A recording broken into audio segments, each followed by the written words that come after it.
जो अगर तो पीपल्स पार्टी जैसी अहम इत्तेहादी से इस मामले में भी मुशावरत नहीं हुई, ऑन बोर्ड नहीं लिया गया, तो ये जो केयरटेकर का प्राइम मिनिस्टर का, ठीक है जरदारी साहब से उनकी बात हुई होगी, लेकिन आइन को देखा जाए तो वो फैसला वजीर आजम और लीडर ऑफ द अपोजिशन ने करना है।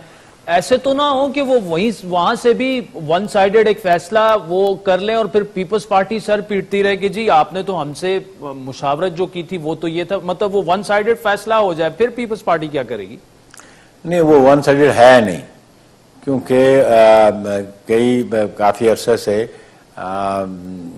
मियाँ नवाज शरीफ साहब जब दुबई में थे तो हमारी लीडरशिप की उनके साथ मीटिंग्स हुई।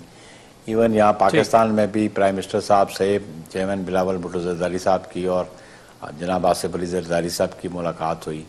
और फिर पाकिस्तान पीपल्स पार्टी ने एक कमेटी भी कॉन्स्टिट्यूट की हुई है जो उनके साथ नून की कमेटी के साथ डिस्कशन करती है, उनके साथ मशावरत करती है।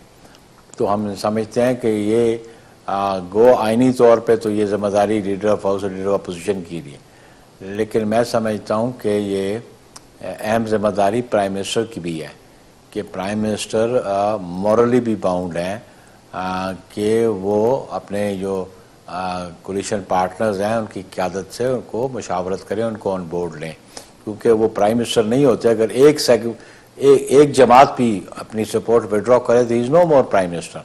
तो हर जमात जो इक़्तिदार में बैठी है, जिनके MNAs हैं, वो इक्वली इम्पोर्टेंट है, चाहे किसी की भी एक मेंबरशिप है, चाहे किसी के पास 50-60 है, किसी के पास 84, 89, 85 है।